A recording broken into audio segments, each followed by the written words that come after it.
bem, pessoal, estamos começando mais uma edição, mais um episódio, mais um vídeo, mais uma aula de Black Yellow Brasil Podcast, esse seu programa falando sobre o Pittsburgh Steelers para todo mundo. Eu sou Danilo Batista, vou ser o condutor do seu ônibus nessa nossa jornada especial, episódio 5 da nossa série Os Seis Anéis, contando a história dos 6 títulos do Super Bowl dos Steelers.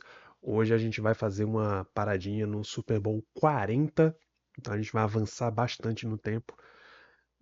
Vem com a gente e assim que a gente passar no nosso bloquinho de recados, preciso lembrar para você, tá vendo isso aqui no YouTube? E se você não estiver vendo no YouTube, eu recomendo que você venha para youtube.com/blackyellowbr. Deixa o seu like no vídeo e se inscreve aqui nesse nosso canal, ajuda a gente a chegar para mais pessoas e principalmente chegar nessa nossa quantidade mágica aí imposta pelo YouTube de 500 inscritos. Acompanha o nosso papo e todos os nossos papos de live no Spotify, né? E vários outros apps de podcast e na FN Network, que são a casa do nosso podcast. A gente já está indo para o ano 10 de cobertura. Gostaríamos muito de contar com a audiência de vocês.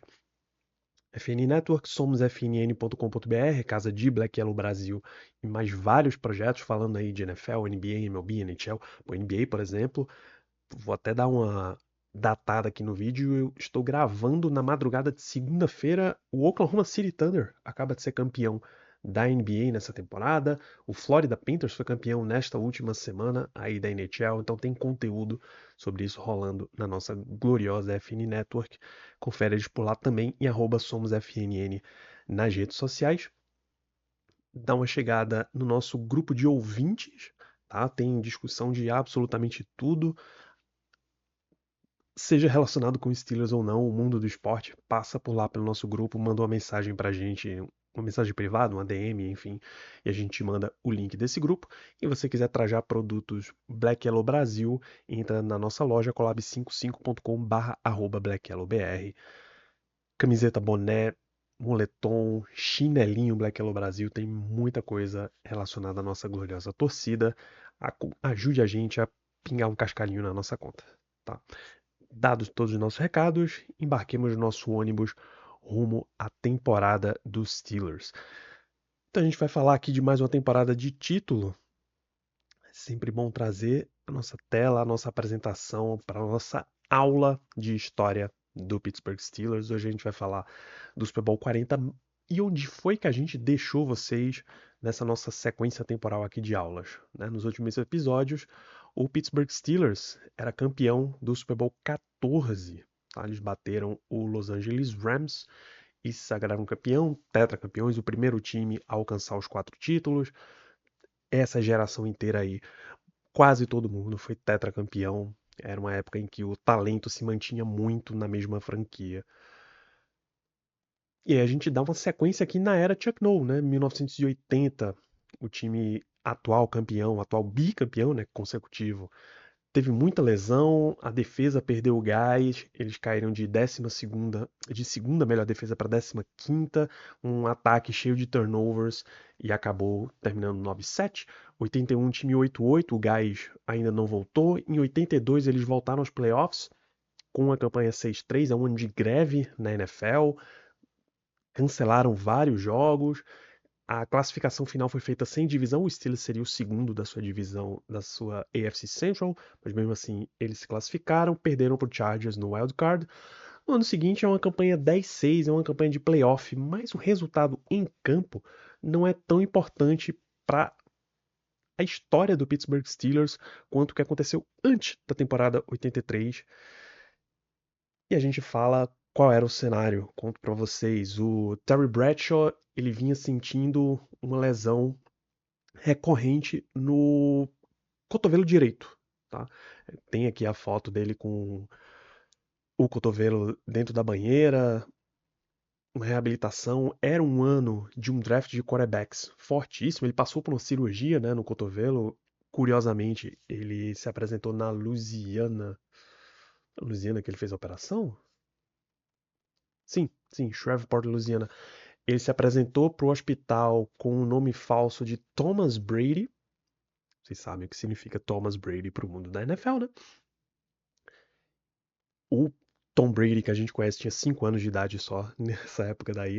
É uma completa coincidência, tá? Coisas que os deuses do futebol só eles explicam. Era um ano fortíssimo de quarterbacks. Eu não vou lembrar o nome de todos de cabeça, mas alguns são muito fáceis. O John Elway estava nesse ano. O Jim Kelly, que é de Pittsburgh, estava por lá também. O Dan Marino, Todd Blackledge. Não vou lembrar o nome de todos os quarterbacks, mas tinham muitos quarterbacks disponíveis. 6 quarterbacks saíram na primeira rodada desse ano. E tinha um nome em especial que era muito, muito, muito, muito, muito a cara dos Steelers, né? Seu Dan Marino, ele é nascido na região de Pittsburgh, ele estudou na Universidade de Pittsburgh, pô, ele assistia a aula na faculdade, pegava a bicicleta, voltava para casa para almoçar, para ir para o turno da tarde na faculdade, para os treinos. Então, a expectativa era que Dan Marino fosse ser draftado. Acabou que eles ouviram o Chuck Noll. Chuck Noll ainda tinha confiança ou achava que se ele pegasse um quarterback ali na primeira rodada, ele ia meio que tirar o foco do Terry Bradshaw, ele ia acabar com a motivação do Bradshaw. Ele foi com o Gabriel Rivera, defensive tackle de Texas Tech, e a história do Gabriel Rivera é muito triste. Ele mal jogou pelo Pittsburgh Steelers, tá? O Dan Marino acabou esperando. Eu posso até trazer os quarterbacks daquele ano, né? O John Elway foi a escolha número 1 geral, todo aquele papo que é, se ele fosse selecionado pelo Baltimore Colts, ele iria para jogar beisebol. Ele já tinha um contrato ali com o Yankees. Ele foi selecionado pelo Colts, mas o Colts trocou ele para Denver antes da temporada ainda. Todd Blackledge foi a escolha 7 no Kansas City Chiefs. Jim Kelly foi a escolha 14 no Buffalo Bills. Tony Eason foi a escolha 15 no New England Patriots. Ken O'Brien, a escolha 24 no Jets. E o Miami Dolphins na 27 foi com Dan Marino. Algum outro nome chama atenção de quarterback? Tem um nome que chama atenção, é Gary Kubiak. Foi selecionado pelo Denver Broncos na 8ª rodada, escolheu 197. Gary Kubiak foi head coach muito depois. Ele foi head coach campeão com o Denver Broncos, inclusive.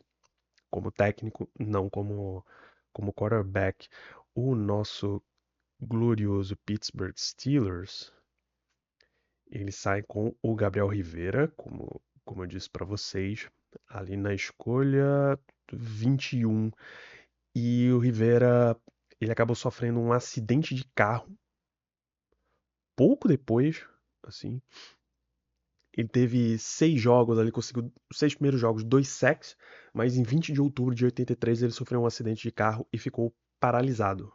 Ele estava dirigindo sob influência de álcool, acabou furando, puxando ali para outra faixa, colidiu contra o veículo, tinha 22 anos e foi terrível, assim, terrível. É, infelizmente a carreira dele acabou por ali e o Steelers basicamente perdeu essa sua escolha de primeira rodada, né? Então, o que eles podiam ter tirado com Dan Marino, o futuro que eles podiam ter tido com Dan Marino, acabou não rolando. Uma pausazinha aqui nesse momento, em 1983, para mostrar como a história às vezes é cíclica na NFL. Em 2004, o Steelers draftou Ben Roethlisberger. Era um herói local. Eu conto essa história um pouquinho depois, mas ele é da região de Ohio, a região de Cleveland. Era, sei lá, 2 horas de carro do estádio de Cleveland, poucos quilômetros do estádio de Cleveland, poucos quilômetros do CT do Browns e tal. Mas ele veio para os Steelers. Tinha toda uma conversa de que o Dan Rooney, que era o dono, recebeu o conselho do pai, Arthur Rooney, dizendo: olha, a gente já deixou passar uma vez, a gente não vai deixar passar de novo. A história do Dan Marino volta aqui 20 anos depois e a gente vai com Ben Roethlisberger, tá? Aí Ben Roethlisberger, em 19, ele machuca o cotovelo direito, igualzinho o Terry Bradshaw. Faz a cirurgia e o time que podia selecionar o próximo quarterback, que nesse caso é o Jalen Hurts. Jalen Hurts, no dia do draft, ele estava disponível para os Steelers. O Steelers só tinha a segunda rodada, a primeira rodada eles trocaram pelo Minka Fitzpatrick com o Dolphins. O Jalen Hurts recebeu uma ligação do estado da Pensilvânia, o DDD lá da Pensilvânia, e ele achou que era Pittsburgh, era Filadélfia, ele tinha feito todo o processo com Pittsburgh, acabou que o Steelers foi com Chase Claypool, e que rendeu uma temporada e meia, talvez nem isso. Expectativa e realidade do mesmo jeitinho aconteceu. Mas bom, vamos voltar aqui para a era Chuck Noll, né? 84 é basicamente o fim da geração, o Steelers termina 9-7, vai para playoff, mas perde para o Miami Dolphins do Dan Marino.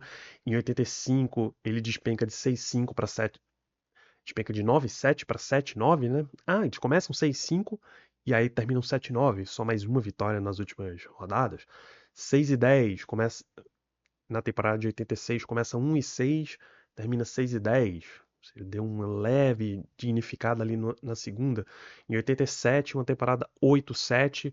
A passagem de bastão, o John Stallworth aposenta, o Donnie Shell aposenta, Rod Woodson, Greg Lloyd passam a ser as chaves do time. Se você está contando 8 mais 7, dá 15, não dá os mesmos 16 jogos que tinha, porque teve uma mini greve ali no meio, uns reservas entraram em campo, uns substitutos, e a NFL se ajeitou e eles conseguiram concluir a temporada. 88 foi 5-11, é um ano de muita briga interna, o Rooney, No, muita discussão, o Chuck Noll queria demitir uns assistentes dele para dar uma renovada ali no time, meio que a culpa tá um pouco. Vamos jogar a culpa um pouquinho nos assistentes. Rooney não queria, não queria tanto. Ele já preferia trocar o técnico naquele momento. Joe Green já era o técnico de linha defensiva. E deu uma apaziguada. O coordenador defensivo já era o Tony Dungy, que participou do time lá no Super Bowl 13. Já tinha voltado, já tinha chegado, feito a sua ascensão ali de B-coach até coordenador defensivo. Ele sai dos Steelers. Ele é um dos demitidos e vai trabalhar com o Bill Cowher, que tinha sido o coordenador defensivo em Kansas City, e a gente volta nesse ponto mais tarde. O quarterback Mark Malone, ele tentou sair na porrada mesmo com companheiros de time, não funcionou. O Steelers começou a campanha 2-10, 2 vitórias em 12 rodadas, terminou 5-11 e essa é a última vez, até esse momento que a gente está gravando, 2025, que o Steelers foi o lanterna da divisão.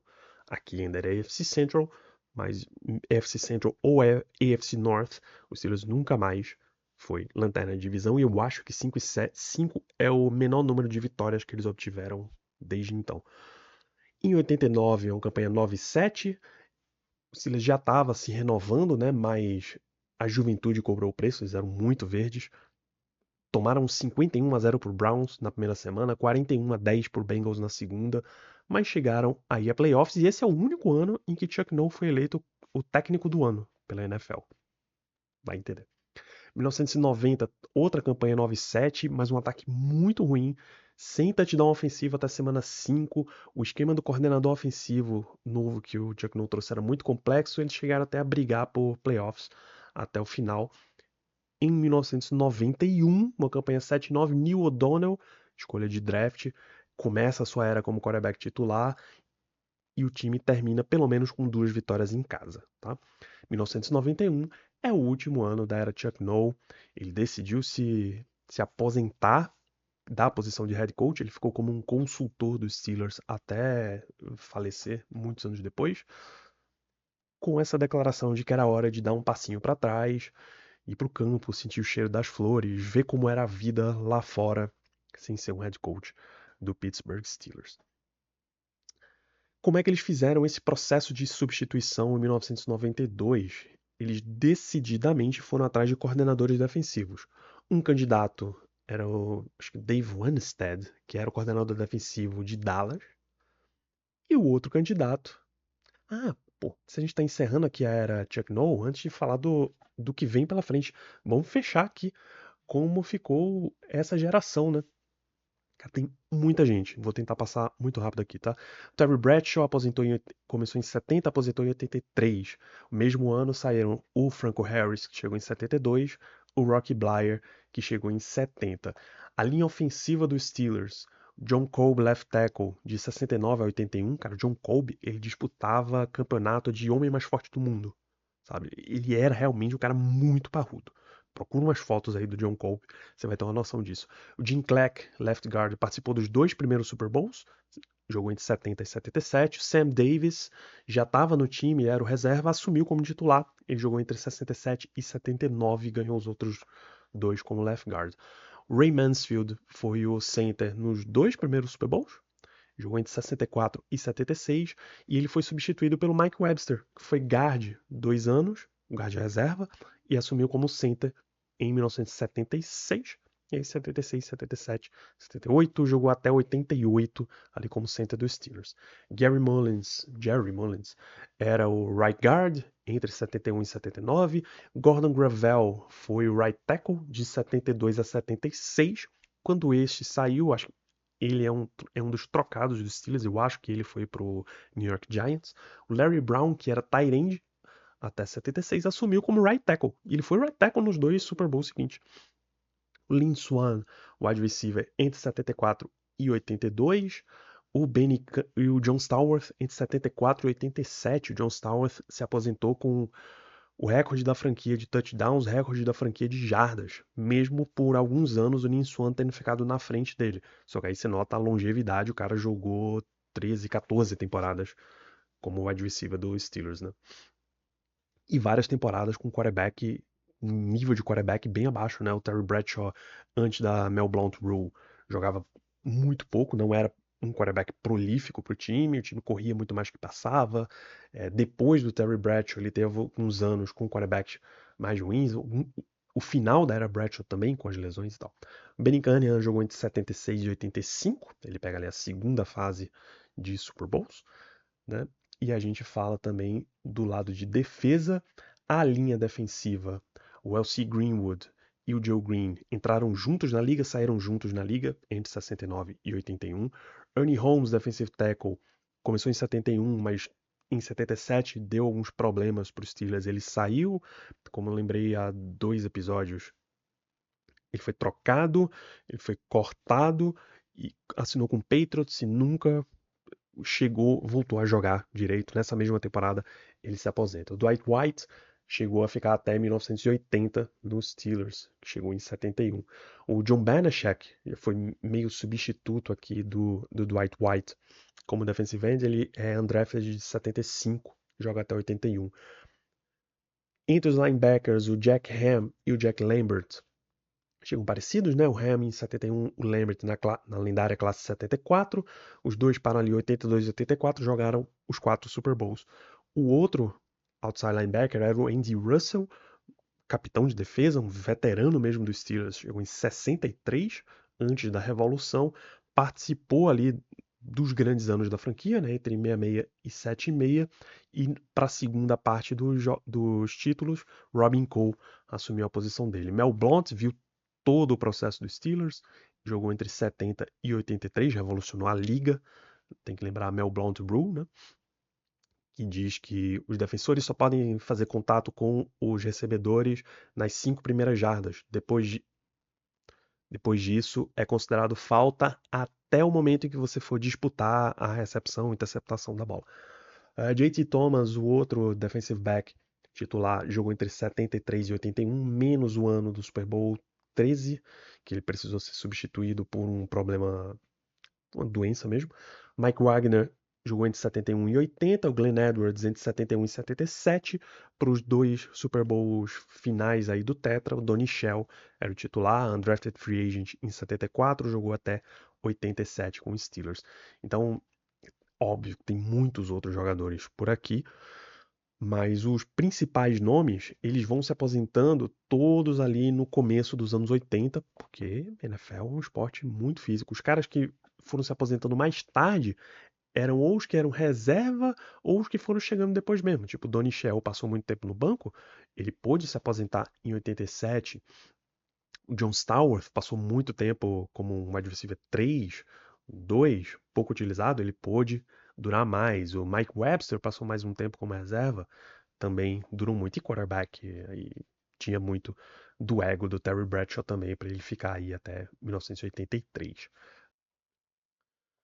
Então, o Bill Cowher foi quem assumiu. O Steelers estava numa busca ali por coordenadores defensivos, né? Eles tentaram o de Dallas e o Bill Cowher, que era o coordenador defensivo do Chiefs, trabalhando com o Marty Schottenheimer, que é o pai do Brian Schottenheimer, que hoje é o head coach do Dallas Cowboys. Cowher, para resumir aqui a história, a gente já contou a história completa dele, de carreira dele num podcast. Ele era um linebacker, tá? Grande linebacker de North Carolina State, é a mesma universidade que o Peyton Wilson veio. Ele foi undrafted para o Cleveland Browns, para o Philadelphia Eagles, foi cortado, foi parar no Cleveland Browns, jogou um pouco ali como special teamer, chamou a atenção do técnico Marty Schottenheimer, que era um dos assistentes por ali, e ele disse, pô, o dia em que eu for head coach, eu vou te chamar para minha comissão técnica. Quando o Schottenheimer pulou para Chiefs, o Cowher estava jogando no Philadelphia Eagles. O Schottenheimer ligou, disse, pô, eu tenho uma vaga aqui para você. Quanto é que você tá ganhando? Ele, pô, vou ganhar 125 mil para essa temporada. Ele, então, tu vai trabalhar 3 vezes mais, vai ganhar 2 vezes menos, mas eu acho que tu tem potencial para vir para cá. Então, beleza, foi para lá. Alguns anos depois ele chamou o Tony Dungy, por exemplo, e a comissão técnica ali, cara, quando você começa a pegar esse nome, puxar os nomes de comissão técnica, tu vai vendo realmente muita coisa acontecendo. Por exemplo, Bruce Arians era um dos assistentes do Schottenheimer em Kansas City. Anos e anos e anos depois, ele viria a ser chamado para ser o wide receiver coach dos Steelers pro Bill Cowher. E aí, na transição, Bruce Arians assumiu como coordenador ofensivo. Ele é o coordenador ofensivo campeão dos Steelers do Super Bowl 43 com o Mike Tomlin. Mas enfim, Bill Cowher foi o nome.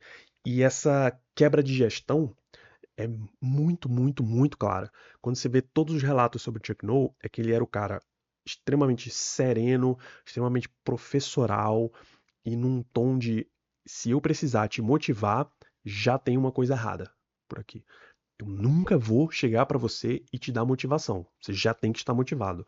Eu nunca vou subir o tom da minha voz pra falar. Você vai entender pela minha expressão se eu tô revoltado, se eu tô chateado, se eu tô feliz, se eu tô satisfeito, orgulhoso e tal. De qual era o contrário.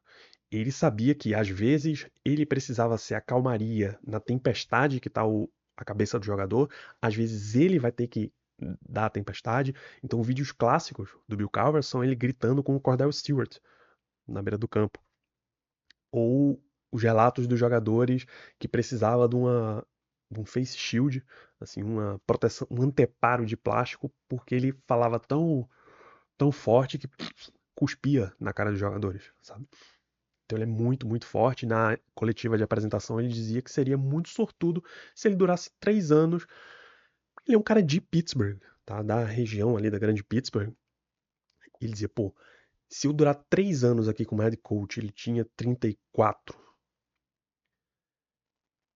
E nesse ponto, eu chegar para minha reunião de ensino médio de 20 anos da minha turma de formada e dizer, cara, eu fui técnico do Pittsburgh Steelers, é o nosso time aqui que a gente cresceu assistindo e idolatrando. Já vou estar super feliz. Durou um pouco mais do que isso. O spoiler durou um pouquinho mais do que isso. O que é muito curioso nessa carreira do Bill Cowher. Ele vinha de um background de treinar defensive backs. Tá? Ele começou a sua carreira como coach, como special teams coach, e depois foi treinar defensive backs. O Bill Belichick era especialista em treinar linebackers. Então, eles se conheciam ali pela vida, pela liga, Bill Parcells apresentou os dois e tal. Quando ele subiu para coordenador defensivo do Chiefs e o Belichick subiu para coordenador defensivo do Giants, eles sentaram umas tardes trocando figurinha. Então, de manhã, o Belichick ensina o Cowher como é que se joga, como é que se treina defensive back, como é que se treina linebackers. À tarde, ele ensina o Belichick como é que se treina defensive backs. E aí tiveram essa troca aí. Logo antes dele assumir e ser contratado pelos Steelers, eles concorreram pelo cargo de head coach do Cleveland Browns. E aí o Bill Belichick foi contratado para o Cleveland Browns e não o Cowher. antes do Art Modell arrancar o Browns de Cleveland e levar para Baltimore, no que hoje é o Baltimore Ravens, era o Cleveland Browns, tá? Então a franquia, a estrutura que você conhece como Baltimore Ravens, foi levada toda para era toda de Cleveland e foi levada para lá. Então, imediatamente, você já tem um choque de gestão, né? Se 91, o último ano do Chuck Noll, terminou 7-9, ele já pulou aqui para 11-5 em 92. Mas ainda era um time meio verde. O Neil O'Donnell era o quarterback, tá? Caiu pro Bills no divisional. O Bills que iria ao Super Bowl para ser derrotado. Essa daqui, 91, 92, 93, 94 é a sequência de 4 anos que o Bills perde o Super Bowl. É triste, é traumático. O Jim Kelly, quarterback do Bills, é mais um da região de Grande Pittsburgh que não foi parar no Steelers. Enfim, 93 a gente tem a primeira free agency, tá? Vale lembrar, o Kevin Green chega aqui nos Steelers e é um nome forte dos anos 90. Aí em Pittsburgh o time dá um passinho para trás em 97, perdeu para o Chiefs no Wild Card. Em 94 vem o primeiro trauma. A era Bill Cowher é marcada por muitos traumas assim para a torcida. Eles foram 12-4, seed 1, perderam o AFC Championship Game em casa para o Los Angeles Chargers na última jogada. O Steelers tinha a bola e eles chamam um passe do Neil O'Donnell pelo meio pro running back. Eu acho que é um passe pro running back. Que não deu certo. A filha dele depois, pô, mas por que você não só colocou a bola na mão do teu running back? Ele ia ganhar essas 3 jardas na corrida, a gente levava esse jogo e ia pro Super Bowl. Enfim. Cara, não. 91, 92, 93, 94 não é a sequência de Super Bowls do Bills, porque isso foi nos anos 80. Se o Chargers ganhou a final de conferência em 94, não tem como o Bills ter ido ao Super Bowl, pelo amor de Deus. 95 o Steelers ganha a final de conferência em casa. Eles têm a campanha 11-5, vencem o Colts, mas perdem o Super Bowl 30 para o Dallas Cowboys e é o último ano da era Neil O'Donnell. O jogo foi 27-17 para Dallas, mais uma punhalada aí no peito do Bill Cowher. É a primeira derrota dos Steelers em Super Bowl. Um dia a gente volta para esses capítulos perdidos aí da história dos Steelers. É muito gostoso falar de temporadas de título, mas pô, relembrar histórias de outras temporadas também pode ser muito maneiro. 96, o time 10-6 com Mike Tomczak, quarterback 1. É o ano em que eles trocam pelo Jerome Bettis. A gente volta nos termos dessa troca mais à frente, nos resultados, né? Eles acabam perdendo para o Patriots no Divisional Round. O Patriots, enfim, em 1997, o Steelers volta a sediar um AFC Championship Game. Campanha 11-5 com Cordell Stewart, quarterback 1. Cordell ele trazia mais dinamismo para os Steelers. Ele tinha capacidade de correr com a bola. Era a função slash, como eles chamavam, né? Rod Woodson foi embora, então tem meio que uma troca aí de geração. Rod Woodson ele foi para São Francisco. No ano seguinte ele assinaria com Baltimore, ficaria 4 anos em Baltimore. É meio triste. Assim, ele tá no Hall da Fama como um jogador de Steelers e Ravens, sabe? É o último ano, não, o primeiro ano que o Steelers para de jogar com o famoso block numbers, e ele começa a jogar com esse númerozinho itálico irritante, tá? Perdem para o Denver Broncos o AFC Championship Game. Aqui é o John Elway que leva finalmente os seus troféus, 97, 98. Em 98, o Steelers fica com a campanha 7-9, tem um coin gate, um momento em que o Jerome Bettis pede tails, ou seja, ele pede coroa na moedinha, o árbitro ouve cara, ele ouve heads, dá heads e ele marca errado. Dá tails e ele marca errado. Tá? E desde então, o Jerome Bettis foi barrado de ir pro coin toss. O Chan Gailey, coordenador ofensivo, o Yancey Thigpen, que era o wide receiver 1 dos Steelers, ambos saem e aí o time não consegue estabelecer muito bem. Fica sem playoffs. Em 99, eles voltam a ficar 6-10. Começam 5-3 a temporada, um começo positivo, mas cai para 6-10, 6 derrotas consecutivas durante esse período aí. Em 2009 e 2007 é a última temporada do Three Rivers Stadium. Tá? O Cordell Stewart quase perde o posto de quarterback 1, é que ele é substituído, mas o substituto dele se machuca, ele volta a jogar. 2001 é a primeira temporada do Heinz Field, e nesse momento eu percebo que eu não dediquei um capítulo para o Heinz Field nisso daqui. Começa a apresentação tá bem grande, esse episódio aqui tá bem grande. No próximo programa a gente traz mais sobre o Heinz Field para vocês. 13-3 na primeira temporada, o Steelers ganha 7 dos 8 jogos em casa, seed 1 novamente e perde para o New England Patriots no AFC Championship Game. Esses jogos que eu circulei em vermelho, todos os Steelers perdeu a final de conferência. Aqui, 2001, já era o Tom Brady. Já é o Tom Brady. Eles vêm para Pittsburgh logo depois de ganhar do Raiders na Tuck Rule. E aqui o Patriots é campeão, tá?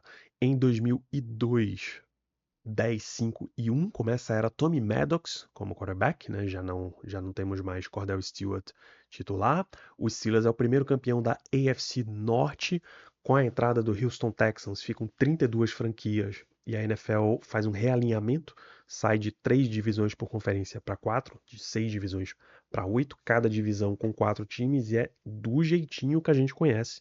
De 2002 para cá, ninguém mudou de divisão. Pittsburgh Steelers, Baltimore Ravens, Cincinnati Bengals, Cleveland Browns são os 4 times da AFC Norte. O Steelers acaba indo a playoffs, mas perde para o Tennessee Titans no Divisional Round. 2003, o time termina 6-10, muita lesão. Eles correm mais do que o desejado para um time. E esse 6-10 nos traz para a pick 11 no draft 2004, não 2024, pelo amor de Deus.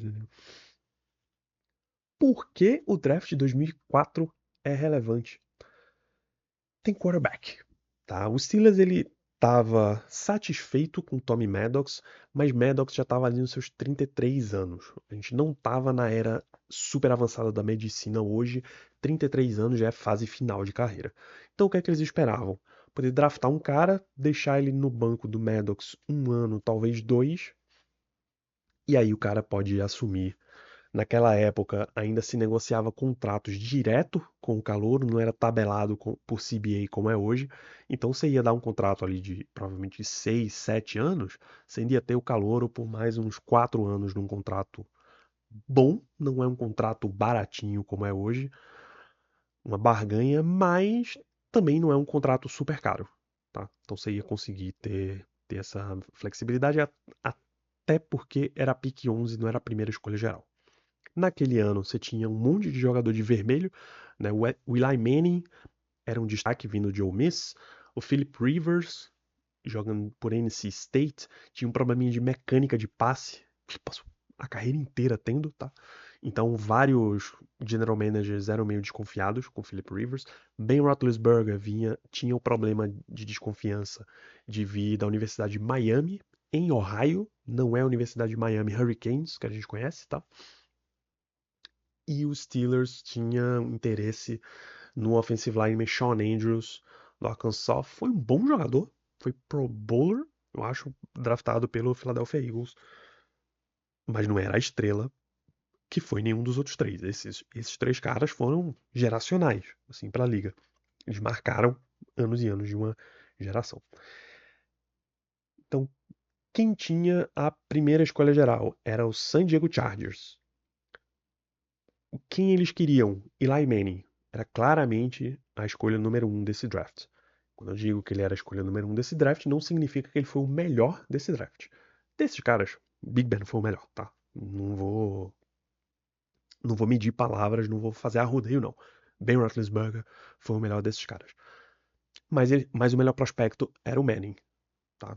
Tinha o pedigree, o irmão dele já era uma estrela da liga, o pai dele já tinha jogado pela NFL, então tinha toda a expectativa que ele ia vir e jogar bem. Ele jogou bem por Ole Miss também. Só que a família Manning queria estar em Nova York. Eles queriam os holofotes, eles queriam a publicidade, tudo que significa ser um jogador do New York Giants. Então, o que é que ele disse? Olha, se o Chargers me draftar, eu simplesmente não me apresento, não jogo. Ano que vem, eu volto pro draft. Jogadores hoje podem fazer isso, tá? Por exemplo, os caras do Bengals que não assinaram o contrato ainda, eles podem fazer um holdout essa temporada 2025 inteira e em 26 tá de volta pro draft. O Giants era a escolha número 4. Eles queriam, claro, o Eli Manning. O Eli Manning queria eles, eles queriam o Manning. Só que eles não queriam pagar o preço de trocar da 4 para 1. O Chargers estava certo de pedir um preço alto nessa troca. Então, qual era o plano deles? Bom, se o Chargers, por um acaso, pegar outro quarterback, lá na número 1, a gente fica aqui sentadinho na nossa e Ben Roethlisberger vai ser a nossa escolha, se ele ainda estiver disponível. Tranquilo, fechado, sem problemas, não tenho problema nenhum com o estilo do Big Ben. Manning fica melhor pra gente porque ele já vem de uma universidade grande, competição grande, então tudo encaixava ali pro Eli Manning ser o quarterback pro Giants, se assim o Giants quisesse. O Cleveland Browns podia ir atrás de um quarterback. Qual era a expectativa da torcida? Eles contrataram o Jeff Garcia, o veterano Jeff Garcia. Ele ia ser o mentor por ali 2 anos e o próximo cara draftado ficaria no lugar dele. Pô, Ben Roethlisberger, Universidade de Miami, Ohio, era o herói da casa, era o herói local. Ele poderia muito bem ser a escolha do Browns. Quando, spoiler, quando saiu a escolha do Browns e não foi um quarterback, a galera por lá ficou meio ressabiada, ficou chateada. Dentro dos Steelers, eles fizeram uma votação até para saber qual era, o que é que cada técnico estava achando, cada scout estava achando e tal. O Bill Cowher queria reforçar a linha ofensiva, o Shawn Andrews, mas ele não era necessariamente contra um quarterback. Quando os caras votaram internamente, e até o Dick LeBeau, coordenador defensivo, votou no Big Ben, o Rooney votou no Big Ben, o Kevin Colbert votou no Big Ben, e eles trouxeram ali os depoimentos deles, ok, vou sentar para ver todos os jogos desse rapaz. Pô, gostei do que eu vi. Tragam ele para mais uma visita, ele já tinha batido um papo, trouxeram Ben para uma visita. Foi o único time que ele visitou no processo de draft todo, foi os Steelers. E aí eles decidiram, ok, a gente tá na 11, a gente vai se mexer? Não. Se um dos três estiver disponível e a ordem parecia ser Manning, Roethlisberger, Rivers, tá? De novo, problemas de mecânica. O Bill Cowher perguntou pro Kevin Colbert, que já era o GM dos Steelers, olha, tem alguma chance do Eli Manning estar disponível? Não, não tem. Ele vai sair alto nesse draft. Tem alguma chance do Rivers estar disponível? Pouca, mas alguma. Tem alguma chance de Ben Roethlisberger estar disponível? Tem. A gente precisa se preparar para essa possibilidade, porque tem chance dele estar disponível. E aí, se ele está disponível, a gente pode draftar e ir desenvolvendo o jogador aos poucos. O que acontece no dia do draft? Eli Manning foi a escolha número 1 do Chargers. Ele disse que não queria jogar no Chargers, rolou toda a tristeza. Enquanto ele estava dando entrevista, Chargers e Giants conversaram por telefone e negociaram uma troca. Então, Eli Manning foi envolvido nessa troca, ele nunca jogou pelo San Diego Chargers, já pulou direto pro Giants. Você nota, inclusive, quem tá vendo aqui no YouTube, a cara de bocó dele, a tristeza dele com a camisa do Chargers no momento do draft e o sorriso dele na apresentação do Giants, né? Foi um moleque, ele tava dando coletiva, precisou um molequinho passar no meio do jornalista, cutucar ele, o que você acha de agora ser um New York Giants? O draft era realizado todo ano no Radio City Music Hall, ou qualquer que seja o nome daquele local em Nova York, né?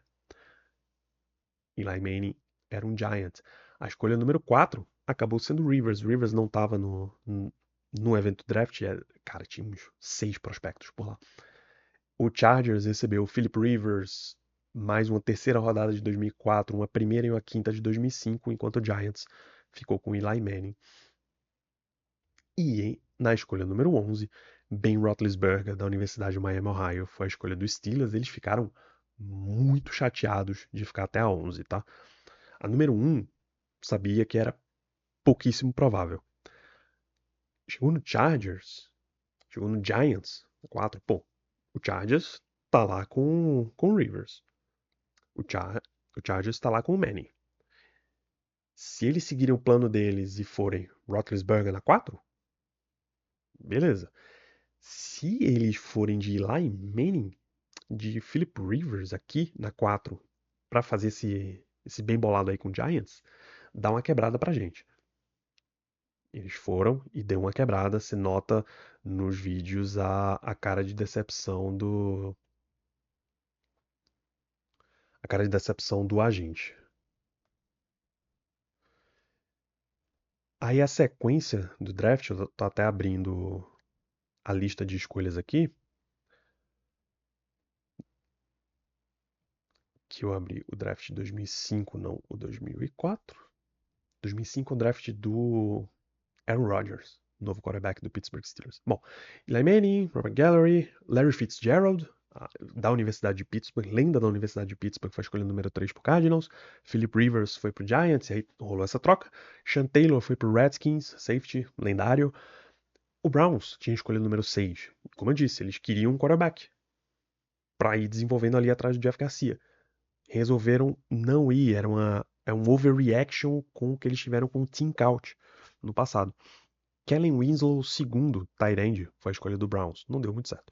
Roy Williams foi para Detroit, D'Angelo Hall foi para Atlanta, Reggie Williams foi para Jacksonville, Dante Robinson foi para o Texans, e aí chegou no Steelers, que era o próximo time que queria um quarterback, e foram de Ben Roethlisberger, como vocês estão vendo e como vocês já sabem. Tá? Escolha número 11, Big Ben. Esse é um momento para a gente conversar, já que a gente está construindo tudo até o Super Bowl 40, como é que o Steelers construiu esse elenco, né? A gente viu no primeiro episódio da nossa série como eles montaram muito o time com base de draft. Como é que veio os principais jogadores, pelo menos, do elenco. Quarterbacks, o Charlie Batch foi um free agent, jogava pelo Lions, assinou com os Steelers em 2002, mal jogou, mas como ele é da região de Pittsburgh, a galera gostou muito de ter ele por lá, o Steelers foi renovando, era baratinho, era um bom reserva, tá? Um cara que já tinha tido experiência de titular na liga. O outro quarterback era o Tommy Maddox, que foi uma escolha de primeira rodada em 91, mas era para ser banco do... Acabou ficando banco do John Elway, era para ser um substituto pro Elway, não rolou. Foi virando reserva pela liga, meio que se aposentou, foi virar agente corretor de imóveis, foi chamado para a Arena Football League, topou, jogou bem a XFL, foi ter a sua temporada ali em 2001. Ele foi para a XFL, jogou pelo Los Angeles Extreme, se o nome não fala, é algum nome maluco desses aí de XFL. O Steelers contratou ele como free agent, ele foi titular em 2002 e 2003. Vocês estão vendo a foto dele aqui com a camisa dele da XFL. Jogador de Los Angeles, você nota as cores da bola, que você faz um negócio todo diferente. Os running backs. O Jerome Bettis era uma estrela do Los Angeles Rams. Aí eles mudaram para St. Louis, já cai a expectativa, cai o nível ali. Eles trocaram de técnico e o técnico novo queria um time que passava muito mais a bola. Cara, o Bettis era uma estrela da liga já como um running back, mas o time só passava a bola. E aí a utilização dele foi despencando. O técnico perguntou pra ele: Olha, com esse teu tamanho, tu pode ser fullback. Tu quer ser fullback ou quer ser trocado? Ele disse: Quero ser trocado. Então, beleza. Vamos te apresentar as opções que chegarem pra gente. Tu pode escolher o time pra onde tu vai. Ele escolheu o Pittsburgh Steelers e não o Tennessee Titans, porque o Steelers tinha mais tradição em running backs. O Rams recebeu uma segunda de 97, o ano seguinte, uma quarta de 97 e o Steelers recebeu o Jerome Bettis em uma terceira rodada de 96. O Willie Parker foi um undrafted em 2004, tá? Lembre-se que a gente foi falar da temporada 2005. E o Deuce Staley era um free agent. Deuce Staley, eu acho que ele ainda é coordenador de running backs do Detroit Lions. Então você vai vendo as conexões, o futuro dessa galera aí aparecendo. Entre wide receivers, o Antoine Randall foi segunda rodada em 2002, foi wide receiver 3 até 2004. Aí o Plaxico Burress sai e ele assume como wide receiver 2. Plaxico Burress foi uma escolha de primeira rodada do Steelers, bom jogador, tá? Ele voltaria depois, bem mais veterano, mas um bom jogador. O Hines Ward foi escolha de terceira rodada de 98, assim que o Steelers deixou o Yancey Thigpen, que era seu wide receiver 1, assinar com outro time. Acho que ele foi pro Jets. O Heath Miller foi escolha de primeira rodada de 2005, então ele joga essa temporada de Super Bowl como um calouro. Entre os offensive linemen, O grande lendário aqui é o Alan Faneca, guard, foi primeira rodada de 98. Hall da Fama, acho que é o único Hall da Fama desse time. Não tem mais Hall da Fama depois. Mas o Troy Polamalu é um Hall da Fama, né? Ele acabou de ser eleito para a seleção de quarto de século da NFL, sabe, pela ESPN. Então, o Alan Faneca, grandíssimo jogador, excelentíssimo jogador. O Jeff Hart, em center, foi um free agent vindo de Detroit em 2001. Ele assume a posição do Dermontti Dawson, que já tinha sido substituto do Mike Webster. O Steelers vinha nessa linha de montagem de offensive lineman. Jogou até o Dermontti Dawson aposentou em 2000. O Max Starks, que é um nome reconhecível aqui, foi a terceira rodada de 2004. Starks hoje, se a memória não falha, é um dos comentaristas da KDKA, a CBS de Pittsburgh. Quando você vê jogo de pré-temporada, ele está participando lá da transmissão. Entre os DLs, a gente já entra no lado de defesa, que é a Steel Curtain 2.0 dos Steelers. Casey Hampton, nose tackle, foi primeira rodada em 2001. O Brett Kiesel foi uma sétima rodada em 2002 e progrediu até ganhar a vaga dele aí no time. Aaron Smith, defensive end, quarta rodada de 99. Kimo von Oelhoffen, free agent, vindo de Cincinnati em 2000. A gente vai voltar a falar de Kimo von Oelhoffen mais à frente. Nos linebackers, que é o melhor setor desses Steelers, tá? Tem estrelas em outros pontos do time? Tem, mas o melhor grupo dos Steelers é esse daqui. James Farrior, inside linebacker, free agent vindo do Jets em 2002. Larry Foote, inside linebacker, quarta rodada de draft de 2002. James Harrison, grande história da NFL. Infelizmente ele não entra aí não entrou para o Hall da Fama ainda. Undrafted free agent, passou pelos Steelers em 2002, 2003. Foi cortado do time, foi parar na NFL Europa, foi trazido pelo Baltimore Ravens. O Ravens colocou ele no elenco de NFL Europa, jogou no Rain Fire. Rain, não de chuva, é RHEIN, NFL Europa.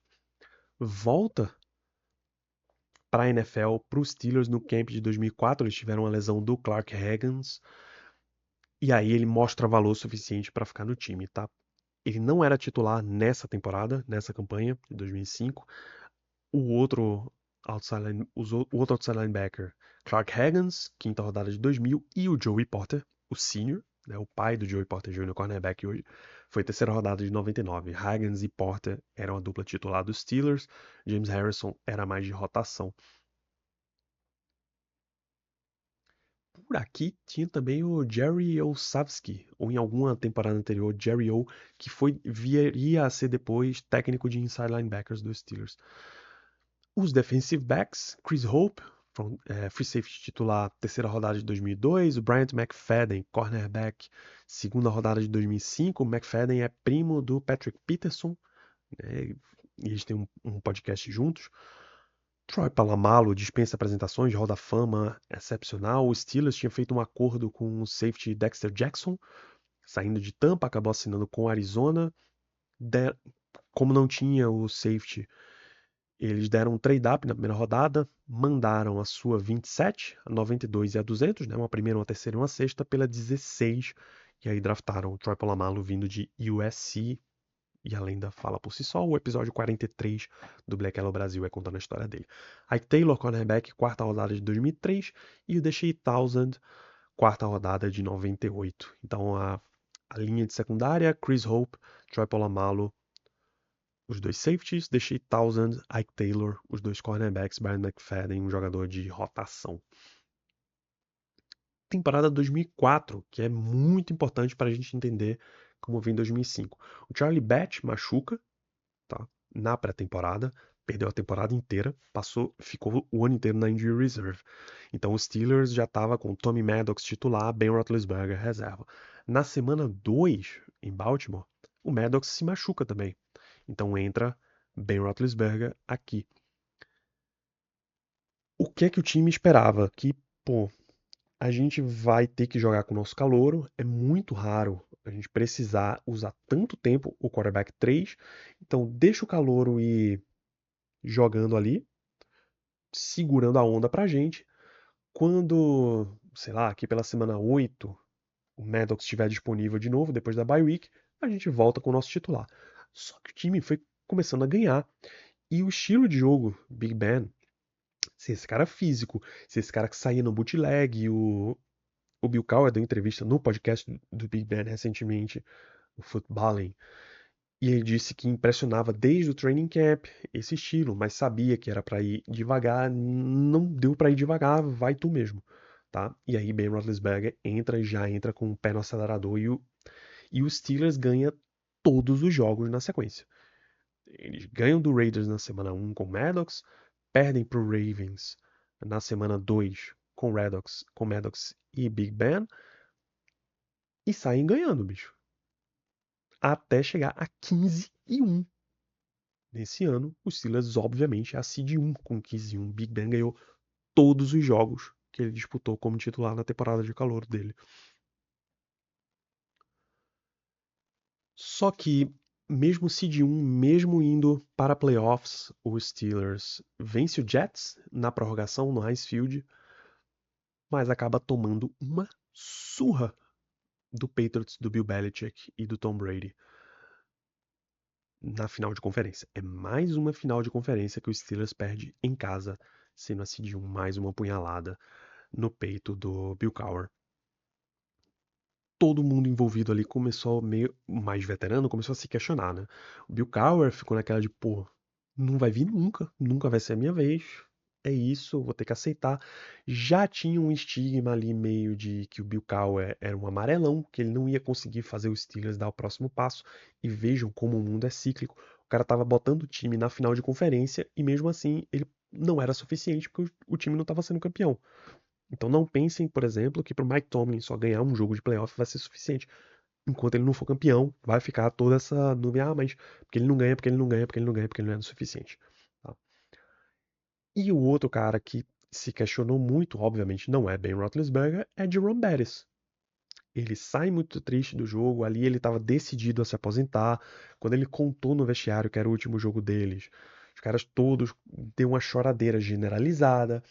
A imprensa estava sabendo que ele estava conversando com o time, ficou esperando na porta do vestiário, pegou o Heinz Ward meio desprevenido, o cara saiu chorando na coletiva, mas o calouro, Ben Roethlisberger, bateu no ouvidinho do Jerome Bettis e disse, olha, vamos para mais uma, cara, olha o nível desse time, olha o que a gente tá fazendo, pô, um calouro chegou ali, um time que já tava, por isso aqui, de ir a Super Bowl, de ganhar, ele achou, é assim que vai ser para sempre, pô, é fácil fazer isso.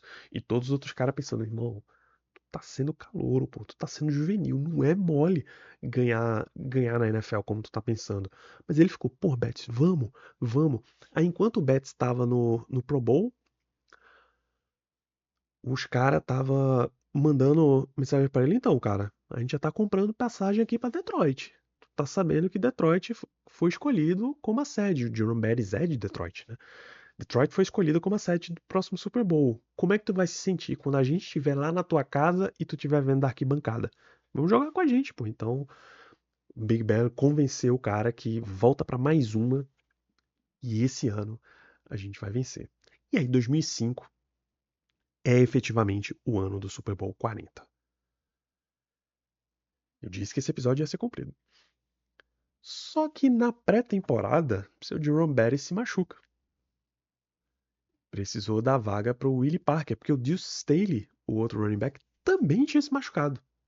Veja como as lesões fazem ali aparecer. E o Willie Parker entrou e não perdeu mais a titularidade. Ele já começa com 160 jardas, 3 touchdowns. É um negócio violento desse, assim.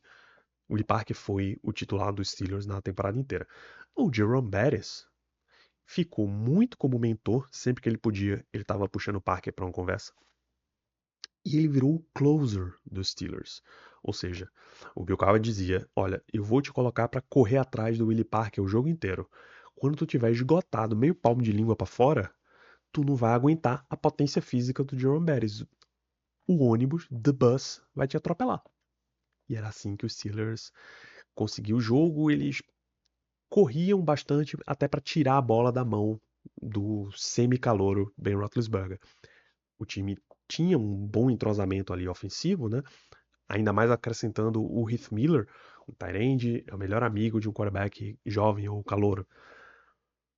Com o Heath Miller, com o Heinz Ward, com o Anton Randall, o jogo aéreo estava se entendendo também. Só que no começo da temporada o Big Ben se machuca também. Eles passam algumas semanas ali com o Charlie Batch, segurando a onda mesmo, a defesa que precisa resolver o caso. Então, como foi essa temporada de 2005? Os Steelers ganham 2 jogos, Titans e Texans, perde para o New England Patriots, vai para bye na semana 4. É horroroso, horroroso. Esse ano é na semana 5, é horroroso também. Em San Diego, Big Ben se machuca, mas o time ainda consegue sair com a vitória. Em Jacksonville, o Tommy Maddox tem um jogo horrível, horrível, um pesadelo de jogo. O time perde para Jacksonville, mas dá uma recuperada. A defesa faz um pacto ali, diz, bicho, é a gente que vai ter que ganhar esse jogo. O jogo corrido fez um pacto ali, pô, é a gente que vai ter que ganhar esse jogo. E os Steelers embalam uma sequência ali. Cincinnati, Baltimore, Green Bay, Browns. Tem uma vitória com passe do Anton Randall para o Hines Ward, aqui na semana 10. Mas aí eles perdem 3 seguidas, né? Perdem para Baltimore, já com o Big Ben de volta. Em Indianápolis, o super time do Peyton Manning, nem a defesa aparece, porque eles não conseguem segurar o poder aéreo do Colts. Nem o ataque aparece, Big Ben ainda tá meio recuperando. E o Cowher diz, pô, a gente perdeu isso aqui, mas levanta a cabeça. Eu espero que eu torço para que a gente encontre esses caras de novo. Se a gente encontrar, a história vai ser diferente. E obviamente a gente só tá contando essa história aqui para vocês porque ela foi diferente. Cincinnati, 4 de dezembro, eles recebem Cincinnati no Heinz Field. O Bengals ganha o jogo e o wide receiver TJ Houshmandzadeh, ele limpa os pés com a Terrible Towel, como se ele estivesse engraxando o sapato, engraxando a chuteira. Pegou mal, tá? E aí o Steelers está numa campanha 7-5. Se eles quiserem uma vaga em playoff, a AFC era tão competitiva que se eles quiserem uma vaga em playoff, eles vão ter que ganhar todos os jogos na sequência. Tá? Todos os jogos na sequência. Cincinnati era um bom time, New England era um grande time, Indianapolis era um grande time, Baltimore ainda não, mas tem mais um time que era muito bom. Enfim, tinha grandes times na AFC nessa época. Você realmente precisava ter uma campanha perfeita. Então, o que eles tinham? Um quadro lá, acompanhando semana a semana os próximos jogos, os resultados e tal. O Bill Cowher foi e apagou tudo. Só deixou lá Chicago Bears escrito. Porque a partir de agora era uma final por semana. É meio que um clichêzão dizer isso. É um clichêzão. Mas é o jeito que eles acham para motivar os jogadores. Então só tinha Chicago lá e ele pediu avaliação, que cada jogador se avaliasse no jogo contra o Bengals. O Joey Porter comenta no America's Game, no documentário da temporada, que não era comum técnicos chamarem a atenção, puxar a orelha dos jogadores tão cedo na temporada. Mas funcionou para os caras. Então eles ganham do Bears em casa, tem a jogada clássica do Jerome Bettis atropelando o Brian Urlacher de Chicago, um jogo cheio de neve, cheio de lama. Batem em Minnesota e esse nota o gás que os caras estavam. É 21-9, é 18-3, é 41-0 em Cleveland com 3 sacks do Joey Porter. É 35-21 para cima de Detroit, com 3 touchdowns do Jerome Bettis. Então, eles realmente pegaram uma gana muito forte. Se nota a diferença daqui pro Chuck Noll, né? Que era mais um cara. Então, esse aqui é o melhor time. É isso, gente. Sejam o melhor time. Confio em vocês. Enquanto o Bill Cowher tava ali, gritando e puxando, e vamos lá, e a gente pode, e vocês conseguem. E todo o motivacional que o Bill Cowher tinha muito diferente do Chuck Noll. São estilos muito, muito diferentes. Cada um funcionou à sua maneira. Cincinnati Bengals ganhou a divisão daquele ano no desempate, né, no jogo de divisão, certamente pelo jogo que eles ganharam aqui contra os Steelers. Os Steelers vai para Wild Card com seed 6. Nunca um Wild Card jogou o Super Bowl ou foi campeão até esse ano, 2005. Né? O Super Indianapolis Colts do Peyton Manning, o Super New England Patriots já do Tom Brady. Você tinha o Cincinnati Bengals vindo muito bem com o Carson Palmer. Você tinha um bom Denver Broncos do Jake Plummer, estava se estabelecendo por ali. E o Jacksonville Jaguars era uma jovem franquia, mas que estava começando a andar. Eu acho que eles estão com o David Garrard nessa temporada aqui. Wild Card. Então, aquela foto, o Bill Cowher pregou no vestiário a foto do Rush Manzardi limpando a chuteira com a Terrible Towel. Deu uma motivação tão forte que o Steelers entrou meio extra. E aí o Kimo von Lohoffen dá essa entrada no joelho do Carson Palmer, estoura o joelho do Palmer. Foi um negócio terrível, tenebroso. E o Steelers acaba meio ganhando o jogo ali. O que estava 17-7 virou um 31-17 com muita tranquilidade. Muita tranquilidade. O Bengals não conseguiu reagir depois dessa lesão. Pensa como foi o Steelers depois da lesão do Ryan Shazier, por exemplo. É por aí. Então o Steelers passa pelo Bengals no Wild Card. Aí eles têm que ir a Indianápolis para o Divisional Round. O Porter, bocão. Ah, eles não gostam de jogar um Smash Mouth Football. Eles querem ficar te enganando com essa finessezinha deles. É mais ou menos um repeteco do que os Steelers dos anos 70 tinha feito com o Dallas Cowboys. O Cowboys era tido como time finesse e os Steelers era o time da porrada. O Raiders era o time finesse, era o time do passezinho, e os Steelers era o time da porrada que ia correr goela abaixo.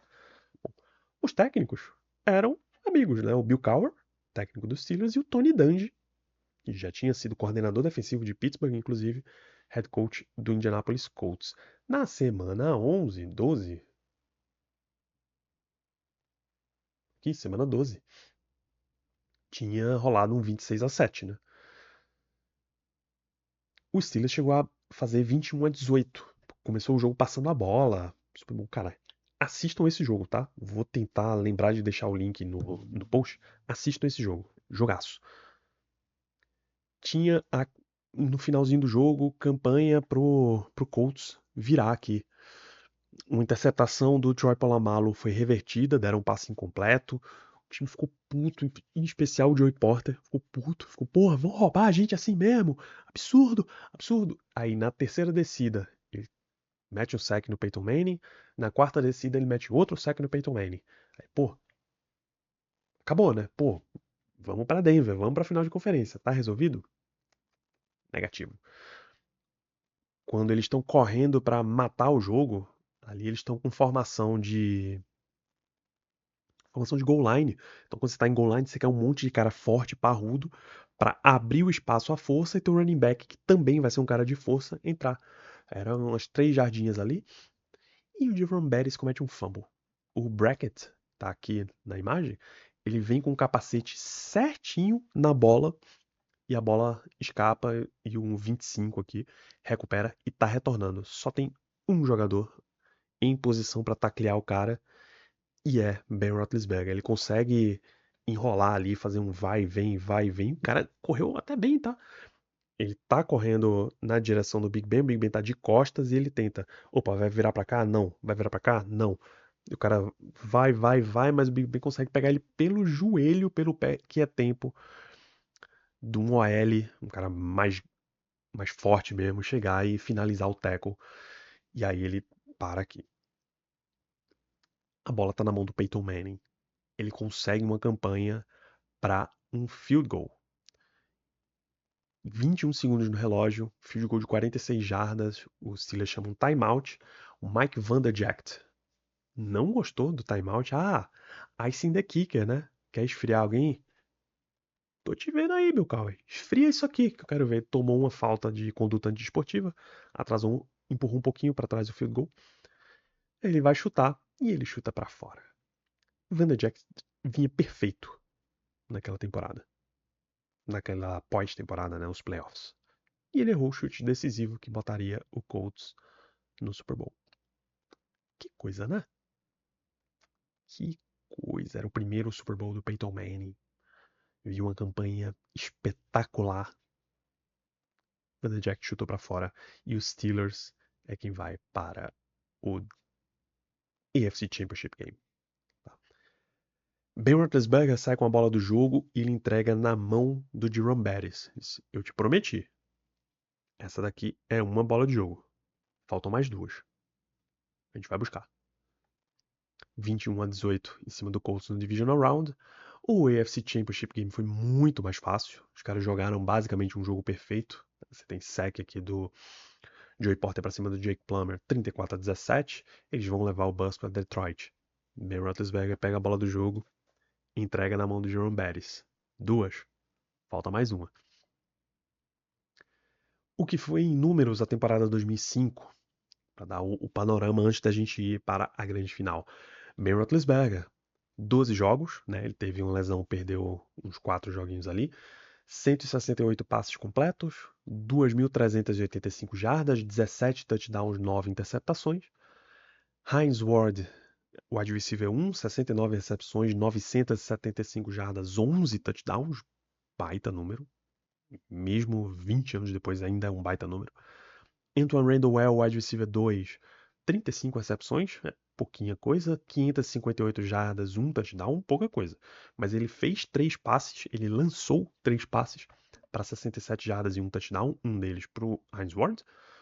2 touchdowns retornando punts, ele era muito bom nisso, ele era o retornador de punt de kickoff dos Steelers. E o Heath Miller, calouro, 39 recepções, 459 jardas, 6 touchdowns. Baita número para um tight end, ainda mais um tight end de calouro, tá? Heath Miller era muito bom. Ele não era o craque da posição como a gente via o Tony Gonzalez à época, como a gente viria a assistir anos depois o Rob Gronkowski, o George Kittle, o Travis Kelce. Mas Heath Miller era um bom tight end. Muito bom tight end. Tight end acima da média. Ele, Jason Witten, nessa geração aí, bons tight ends. Entre os running backs, Willie Parker foi o running back 1, como a gente citou, 255 tentativas de corrida, 1.202 jardas, 4 touchdowns, mais 18 recepções, 218 jardas, 1 touchdown.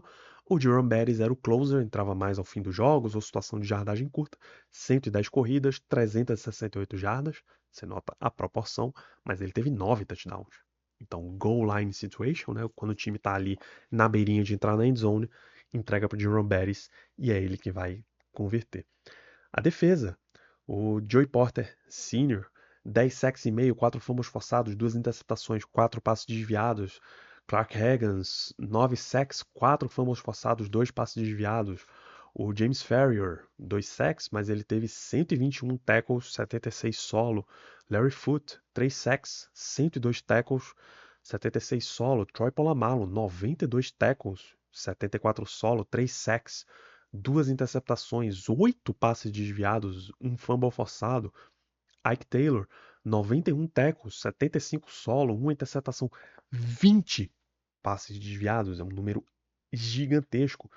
Shea Townsend, 55 tackles, 41 solo, 2 interceptações, 12 passes desviados, um fumble forçado. Era a Steel Curtain 2.0, tá? Era realmente um timaço defensivo. Pro Pro Bowl, acabou indo pouca gente. Lembra também que o Steelers teve a campanha número 6 da liga, né? Então, por exemplo, quarterbacks, Peyton Manning, Tom Brady, Carson Palmer, Jake Plummer foram na frente. Todos eles estavam na frente dos playoffs. Até o Trent Green e o Steve McNair foram na frente de Ben Roethlisberger. O Alan Faneca foi escolhido guard. O Jeff Hartin, center, foi o center reserva do Pro Bowl. O Casey Hampton foi defensive tackle reserva, Joey Porter outside linebacker reserva e o Troy Polamalu foi o strong safety titular.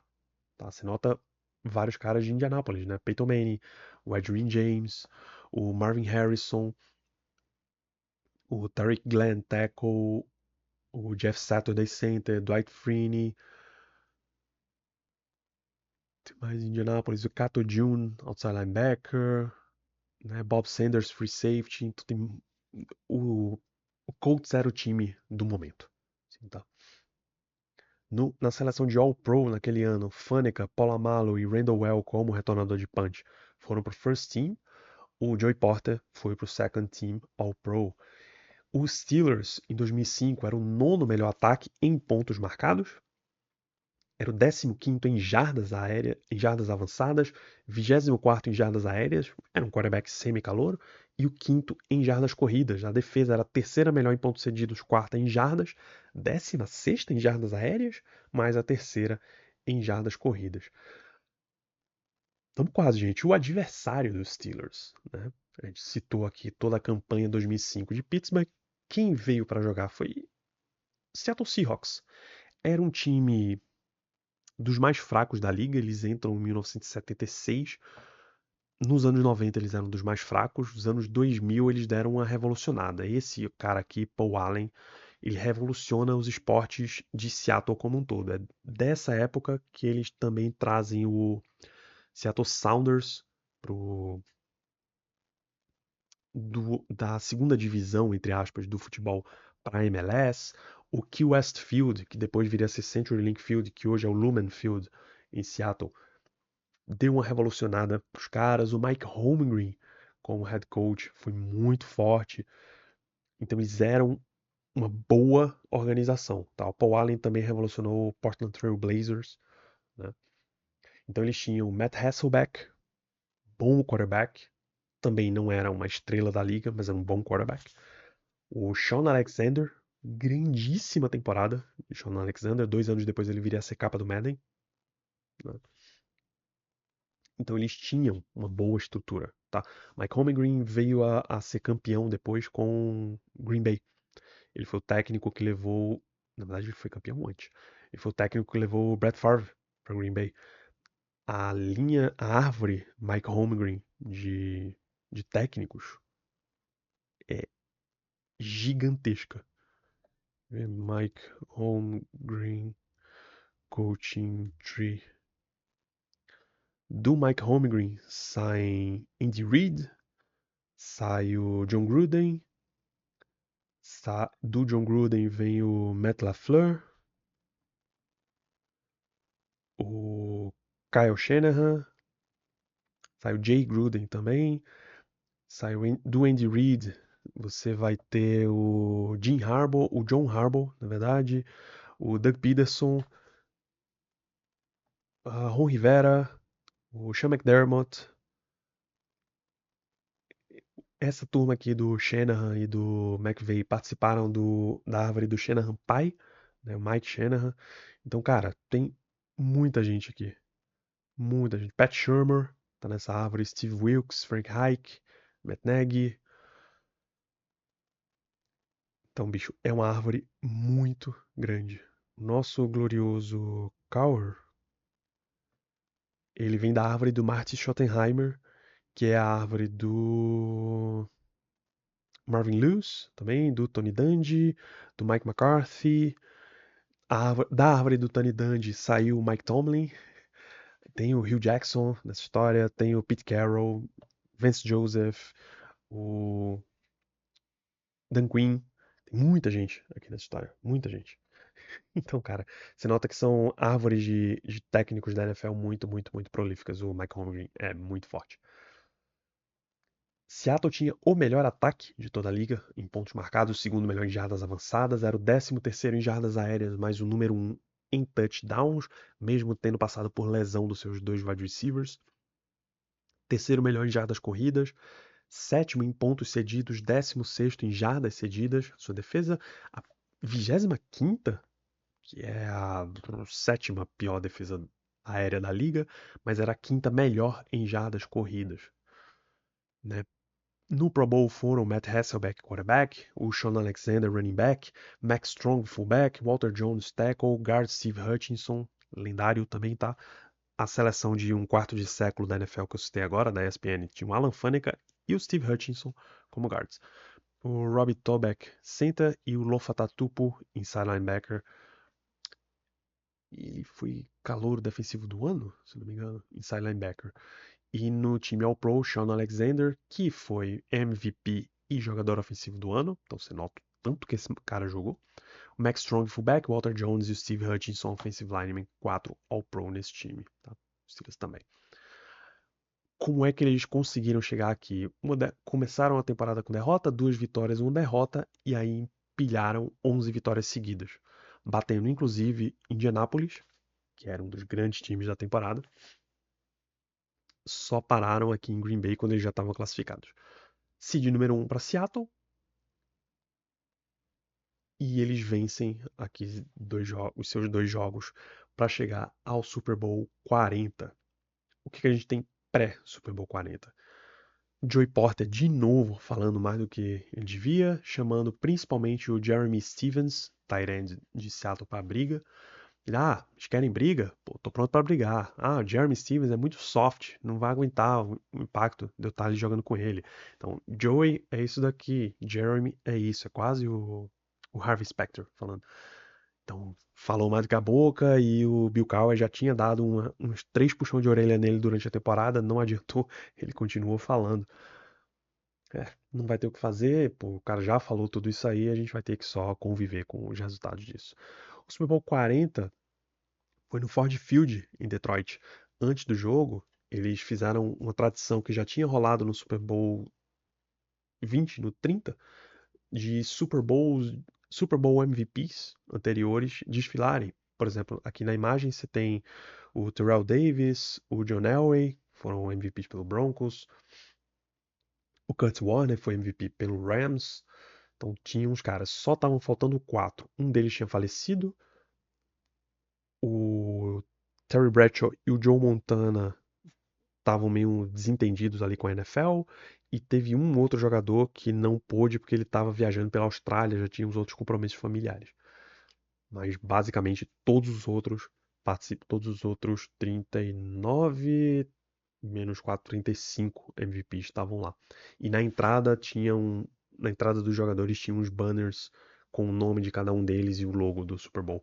O logo ainda variava, né? Cada ano você tinha um logo diferente de Super Bowl.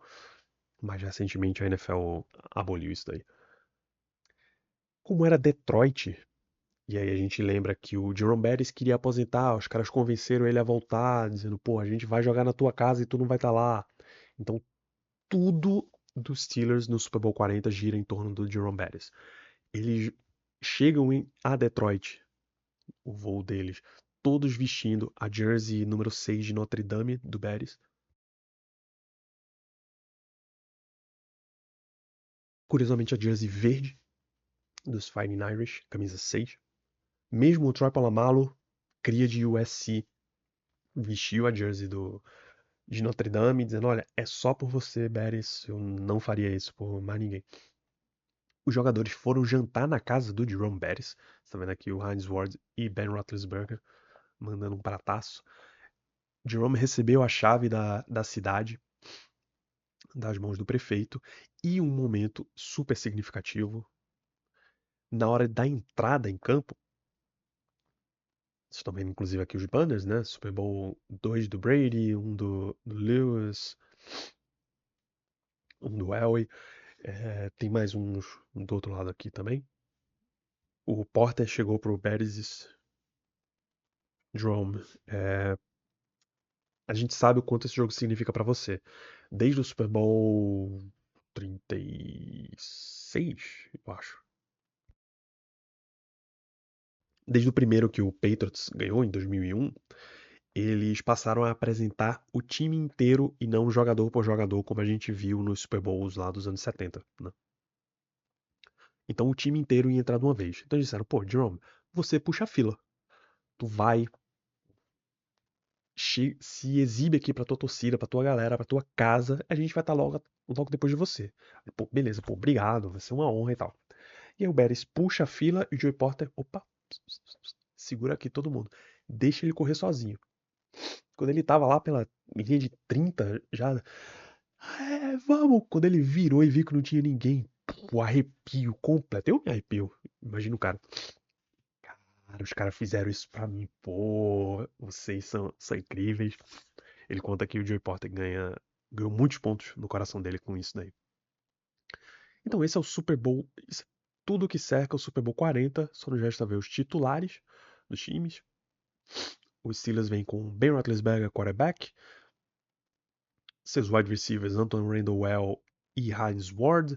Dan Creeder, fullback. Willie Parker, running back titular. Lembro de novo, Jerome Bettis era um running back reserva desses Steelers. Heath Miller, tight end, sua linha ofensiva, Marvel Smith, left tackle, Alan Faneca, left guard, Jeff Harty, center, Kendall Simmons, right guard, Max Starks, right tackle. A defesa tinha já sua formação 3-4, o Chuck Noll já tinha começado a usar 3-4 no final da era dele, e o Bill Cowher manteve. Aaron Smith, Casey Hampton, Kim Von Hoffen na linha defensiva, Clark Haggans, James Farrior, Larry Foote, Joey Porter, os cornerbacks Ike Taylor e Deshae Townsend, os safeties Troy Polamalu, strong safety, Chris Hope, free safety, se nota que Alan Faneca e Troy Polamalu estão no Hall da Fama, Hines Ward tá tentando entrar, o James Harrison, que era reserva, tá tentando entrar também, e Ben Roethlisberger ainda não é elegível, eu acho que ainda tem mais uns 2 anos antes dele entrar. O Jerome Bettis, que tá no banco, também é um Hall da Fama.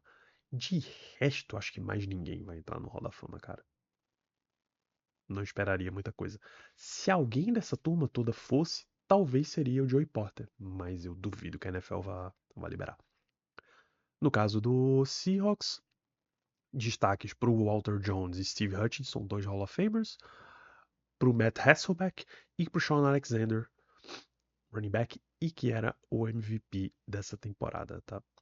Aí sim, podemos ir ao jogo. Você está assistindo isso aqui no YouTube, tem o link aqui na descrição do vídeo. Você está ouvindo isso em qualquer outra plataforma, link no post desse episódio para você assistir a partida completa. No podcast, a gente volta em instantes com as impressões do jogo. Você que está no vídeo, vá ouvir o podcast. Nos dê essa audiência também, tá? Até mais.